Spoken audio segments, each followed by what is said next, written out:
welcome to BizTech's APAC Cyber Security Show.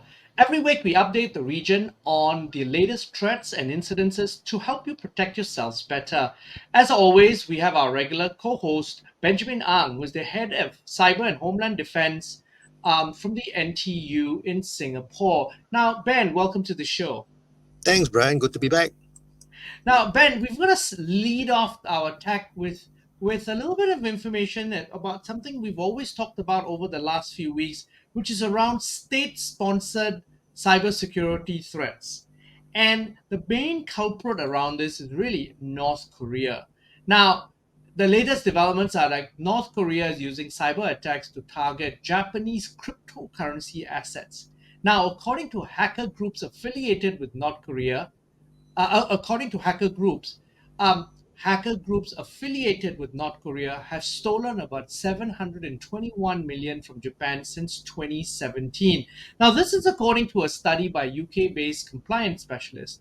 Now, that is equal to 30% of total such losses worldwide. So that's phenomenal. Now, to top that off, a report just released recently on April the 5th by the UN Security Council panel of experts said that North Korea stole between 600 million and 1 billion in cryptocurrency just in 2022. Now that's double the previous year's total. Ben, that's a lot. It's huge business for North Korea, isn't it? Yes, it is, Brian. Remember that they can't do any other kind of business because of all the sanctions that have been placed on them. So they're using this cybercrime, according to the US Office for Director of National Intelligence, ODNI. They're using cybercrime to fund their things like nuclear missile programs. And cryptocurrency is huge because this is where the money is, right? Foreign Policy reported that North Korean cyber criminals stole $1 billion worth of cryptocurrency between 2011 and 2020. But in 2021 alone, they stole close to about 400 million worth of crypto because that's where the money is. Wow. So, how do we protect ourselves? Well, let's look at the risks of cryptocurrency. Number one, many people access their cryptocurrency using either a software key or a hardware key, and Okay. unfortunately store the private key on their computer like any other file, which then can be stolen or hacked. So, how to reduce this risk? Use a hardware key, which would have to be physically stolen from your body. And number Okay. two, cryptocurrency is often bought and traded on exchanges, and these exchanges are often not regulated depending on what country they're in. And unlike traditional banks, they won't have government oversight, no audits, no accountability, and your losses are not insured. So I'd say to reduce risk, use a reputable exchange or an exchange in a country that regulates them. Okay, that's a key thing, right? An exchange in a country that regulates them. I think so. And this all really comes down to lack of knowledge. So I'd say in the end, how to reduce risk is keep learning more, not just taking all the hype about all the profits that can be gained, which there are, but also all the security issues and how to protect yourself. And now, something that I just read recently, which is a really, really simple thing to do. Someone actually in the cryptocurrency space recommended that if you are really active and you have a lot of wallets that you're storing your various cryptocurrencies and stuff like that, you actually have a low end separate machine that does nothing else but your cryptocurrency stuff, so that there is no other threats of other software that you download and stuff like that actually accessing that information. So I thought that was pretty pertinent, especially when you've got thousands and some millions of dollars in investments in cryptocurrency. Or you might want to have multiple computers so that if that one computer actually goes down, you also have backups. There are many things you can do, yeah. Now, still on Japan, we want to talk about what's trending right now, which is ChatGPT. Now, ChatGPT is wonderful, but it's still a work in progress. The reality is, it's all about artificial intelligence, and it's still learning, and it's still making quite a lot of significant mistakes. So, for example, ChatGPT recently failed to correctly identify Japan's digital information minister Kono Taro, even as he, of all people, advocates the use of more artificial intelligence to help overcome labor shortages in Japan. Now, Ben, how could this happen?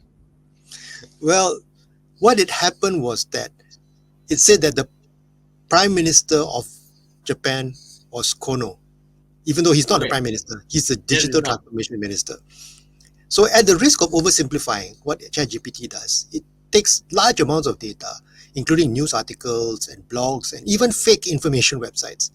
Then, when you ask ChatGPT a question, it strings the data together into sentences that are most likely to look good, not necessarily sentences that are true.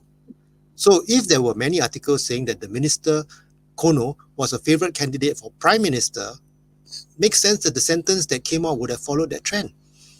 And in this instance, it's easy to spot the mistake because he was asking about himself. But Right. what about questions where the mistake isn't so obvious?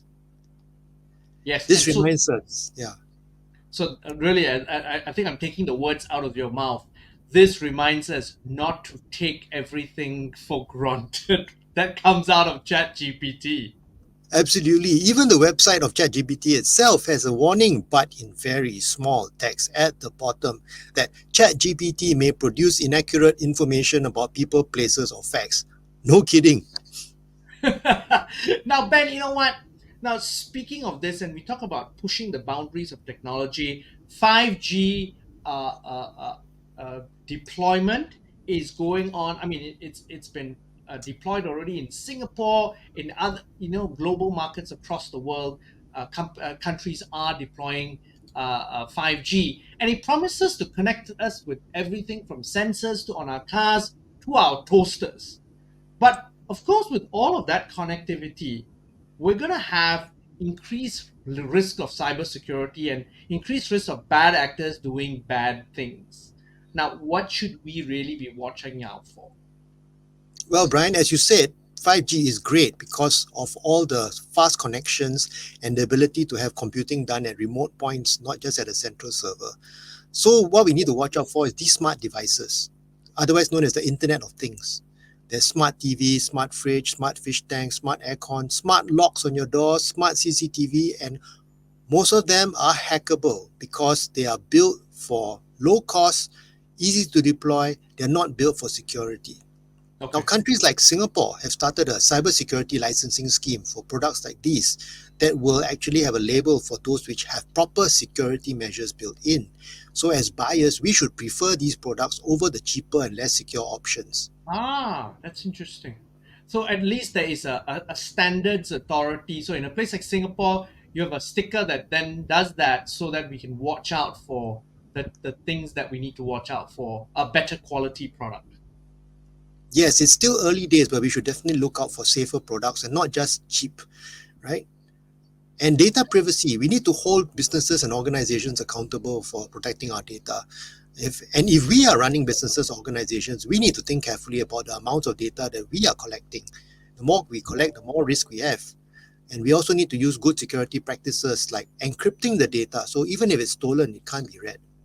Okay, and also then the networks providers also need to put in different layers of security, everything from the Singtels, Starhubs of this world, and so forth, right?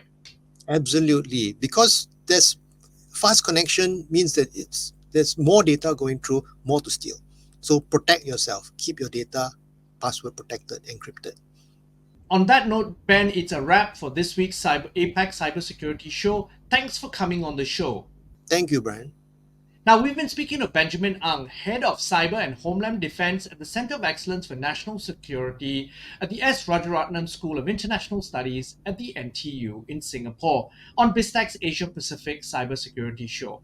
I'm Brian Fernandez. This show will also be on our website, www.biztech.asia, as well as our syndication partners, TV stations, radio stations, and websites.